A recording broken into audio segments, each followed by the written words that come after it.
അന്യപ്രേക്ഷകർക്ക് എൻ്റെ പ്രണാമം. അലി അക്ബർ ശശി തരൂരിൻ്റെ ഹിന്ദു പാകിസ്ഥാൻ പ്രസംഗത്തിനെതിരെ എഴുതിയ ഒരു പോസ്റ്റ് വാട്സപ്പിൽ എനിക്ക് കിട്ടിയതാണ്. അലി അക്ബറിൻ്റെതാണെന്ന് ഞാൻ ഉറച്ചു വിശ്വസിക്കുന്നു. ആ വാക്കുകളും അതിൻ്റെ ഗ്രാമറും അത് എഴുതിയിരിക്കുന്ന രീതിയും കൊണ്ട് അത് അലി അക്ബറിൻ്റെ ആണെന്ന് ഞാൻ വിശ്വസിക്കുന്നു. അദ്ദേഹം അലി അക്ബർ ശശി തരൂരിനെ കുറിച്ച് എഴുതിയത് സ്പീഡിൽ വായിക്കാം, കുറച്ച് കൂടുതലുണ്ട്. ഹിന്ദു ഏകീകരണം സംഭവിക്കുമെന്നോർത്ത് ഭയപ്പെടുന്നത് ആരൊക്കെ? അതിനുള്ള പ്രതിവിധിയായി ന്യൂനപക്ഷ പ്രീണനം നടത്തുന്നത് ആരൊക്കെ? കേവലം ശശി തരൂരോ രാഹുൽ ഗാന്ധിയോ അല്ല. ഇങ്ങ് പിണറായി വിജയനും KM മാണിയും കുഞ്ഞാലിക്കുട്ടിയും തുടങ്ങി ഇന്ത്യ മഹാരാജ്യത്തെ ഒട്ടുമിക്ക പ്രാദേശിക പാർട്ടികളുടെയും നയം അതുതന്നെ. ഭൂരിപക്ഷം വരുന്ന ഹൈന്ദവ സമൂഹത്തെ ജാതിയുടെ പേരിലും രാഷ്ട്രീയത്തിന്റെ പേരിലും പകുത്തുമാറ്റിയ ശേഷം ന്യൂനപക്ഷമാകുന്ന ചെറുഘടകത്തെ തങ്ങൾക്ക് അനുകൂലമാക്കി ഭരണത്തിലെത്തുക. ഇത് സ്വാതന്ത്ര്യം ലഭിച്ച ശേഷം ഇന്നുവരെയും തുടരുന്ന സർക്കസ് തന്നെയാണ്. ഈ കളികൾക്കിടയിലേക്ക് ഭാരതീയ ജനതാ പാർട്ടിയുടെ കടന്നുവരവ് പതിവ് സർക്കസുകളിൽ നിന്ന് കാര്യങ്ങൾ മാറ്റിമറച്ചു. ഹിന്ദു വർഗീയ പാർട്ടി, RSS മുഖം എന്നെല്ലാം പേര് ചേർത്ത് ഈ മുന്നേറ്റത്തെ ചെറുക്കാൻ ശ്രമിച്ചുവെങ്കിലും വാജ്പേയി പ്രധാനമന്ത്രി സ്ഥാനത്ത് എത്തിയതോടുകൂടി വർഗീയ പാർട്ടി എന്ന കുത്തുവാക്കുകൾക്ക് മുനയൊടിയാൻ തുടങ്ങി. പതിവ് ദേശവിരുദ്ധ രാഷ്ട്രീയത്തിൽ നിന്നും വ്യതിചലിച്ച ദേശീയ ധാരതയിലേക്ക് ജാതി മത വ്യത്യാസം മറന്ന ജനങ്ങൾ അണിചേർന്നു തുടങ്ങി. ഒപ്പം കോൺഗ്രസിന്റെ കൊടിയ അഴിമതിയും ഇതിന് ആക്കം കൂട്ടി.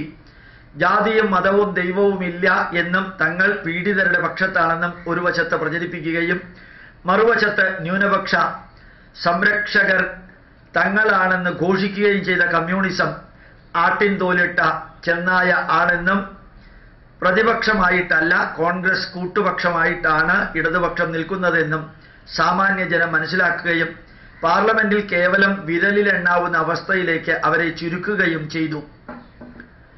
ഇന്നിപ്പോൾ ഇന്ത്യ മഹാരാജ്യത്ത് കേരളത്തിൽ മാത്രമായി ചുരുങ്ങുകയും നിലനിൽപ്പിനായി PDP പോലുള്ള SDP പോലുള്ള പാർട്ടികളുമായി കാലുപിടിച്ചും അരമനകളിൽ ചെന്ന് ഇരന്നും അമ്പലങ്ങളിൽ നിരങ്ങിയും രാമായണ മാസം ആഘോഷിച്ചും പിടിച്ചു നിൽക്കാൻ അവസാന ശ്രമം നടത്തുകയും ചെയ്യുന്നു കമ്മ്യൂണിസ്റ്റുകാര്. BJPയെ കേവലം വർഗീയ പാർട്ടിയായി ഒതുക്കി നിർത്താനുള്ള ശ്രമം കൊണ്ട് ചെന്ന് എത്തിച്ചത് ഒരു സന്യാസി തന്നെ മുഖ്യമന്ത്രിയാവുക, RSSകാർ പ്രധാനമന്ത്രിയും പ്രസിഡന്റും വൈസ് പ്രസിഡന്റും ആവുക എന്ന യാഥാർത്ഥ്യത്തിലേക്കാണ്. ഇത് കേവലം വർഗീയതയുടെ ഏകീകരണമല്ല. കോൺഗ്രസ്സുകാരെ, കമ്മ്യൂണിസ്റ്റുകാരെ അല്പാൽപമായിട്ടാണെങ്കിലും ദേശീയത എന്ന വികാരത്തിലേക്ക് ജാതി മതം മറന്ന് ഒത്തുകൂടലാണ്. ഇന്ത്യ എന്ന ചെറുതല്ലാത്ത വലിയൊരു സ്വപ്നം, ആ സ്വപ്നത്തിലേക്കാണ് ജനം ഒത്തുകൂടുന്നത്. അതിനെ കേവലം വർഗീയതയായി കാണുന്നത് ശശി തരൂരിന്റെ കുഴപ്പം. അദ്ദേഹത്തിനെ പറഞ്ഞിട്ട് കാര്യമില്ല. അദ്ദേഹം നമ്മെ പോലെ കഴുകി ശീലിച്ചിട്ടില്ല, തുടച്ച് ശീലിച്ചതാണ്. അതുകൊണ്ട് തന്നെ ധർമ്മം രാജ്യം എന്നൊന്നും അങ്ങേർക്കെന്നല്ല രാഹുലിനും മനസ്സിലാവില്ല. അദ്ദേഹത്തിനും ചോറിങ്ങും കൂറ് എന്ന വികാരമാണല്ലോ, കൂറ് വേറെ എങ്ങോ ആണ് എന്ന വികാരമാണല്ലോ ഉള്ളത്. ഹൈന്ദവർ ഒരുമിച്ചുകൂടാ എന്നുണ്ടോ? ക്രിസ്ത്യാനികള് രാഷ്ട്രീയ പാർട്ടിയുടെ പേരിൽ ഒന്നിക്കുന്നു, മുസ്ലിങ്ങളും ഒന്നിക്കുന്നു. പിന്നെ എന്തുകൊണ്ട് ഒന്നിച്ചുകൂടാ? ഹിന്ദുക്കൾ ഒരുമിച്ചാൽ വർഗീയ പാർട്ടിയാവുന്നു. ഇതരർ ഒരുമിച്ചാല് ജനാധിപത്യ പാർട്ടികളും. മുസ്ലിം ലീഗില് ഒരു ഹിന്ദു പോലും ഇല്ല എന്ന് ശശിക്കും രാഹുലിനും യെച്ചൂരിക്കും അറിയില്ല എന്നാണോ? പകരം ഹിന്ദു വർഗീയ പാർട്ടി എന്നവർ വിളിക്കുന്ന BJPയില് ഞാനടക്കം ഒരുപാട് മുസ്ലിങ്ങൾ, ക്രിസ്ത്യാനികൾ, MLA, MP, മന്ത്രിമാർ എന്നിങ്ങനെ വിവിധ സ്ഥാനത്തിരിക്കുന്നവരായിട്ടുണ്ട്. ദേശീയ നേതാക്കളിൽ പലരും ഹിന്ദുക്കളല്ല, എല്ലാ മതത്തിലും പെട്ടവര്. ചിലര് നാസ്തികര്, എന്നിട്ടും പേര് ഹിന്ദു വർഗീയ പാർട്ടി. ഇപ്പറയുന്ന കോൺഗ്രസ്, CPM, മറ്റ് ജനാധിപത്യ പാർട്ടികൾ എന്തുകൊണ്ട് എപ്പോഴും ന്യൂനപക്ഷത്തെക്കുറിച്ച് മാത്രം ചിന്തിക്കുന്നു? ന്യൂനപക്ഷക്കാർ അത്ര കൊണ്ട് ഭൂരിപക്ഷത്തെ കൊണ്ട് പീഡിപ്പിക്കപ്പെടുന്നുണ്ടോ? ക്ഷേത്രം പൊളിച്ചു പള്ളിയാക്കി മാറ്റിയ എത്ര പള്ളികൾ ഇവിടെ ഭൂരിപക്ഷം പൊളിച്ചു? ആരാണ് മുൻകാലങ്ങളിൽ സംഭവിച്ച ലഹളകൾക്ക് പിന്നിൽ? എങ്ങനെയാണ് ഇന്ത്യ വിഭജിച്ച് പാകിസ്ഥാൻ ഉണ്ടായത്? ബംഗാൾ വിഭജിക്കപ്പെട്ടത് എങ്ങനെ? മമതയുടെ ബംഗാളിൽ ഭൂരിപക്ഷക്കാർ വെട്ടേറ്റും കത്തിക്കപ്പെട്ടും കൊല്ലപ്പെടുമ്പോൾ എന്താണ് CPM കോൺഗ്രസ് കണ്ണീരൊഴുക്കാത്തത്? ഇസ്ലാമിക് തീവ്രവാദികൾക്കെതിരെ എന്തുകൊണ്ട് ശബ്ദമുയർത്തുന്നില്ല? പീഡിപ്പിക്കപ്പെട്ട കന്യാസ്ത്രീകൾക്ക് വേണ്ടി ഒരു മൗനജാഥയെങ്കിലും നടത്തിയോ നിങ്ങൾ? അപ്പോൾ നിങ്ങൾ പ്രീണിപ്പിച്ചുകൊണ്ടേയിരിക്കുന്നു. സ്വാമികൾ തെറ്റ് ചെയ്തപ്പോൾ എത്ര കണ്ട് ബഹളം സൃഷ്ടിച്ചവരാണ് നിങ്ങൾ?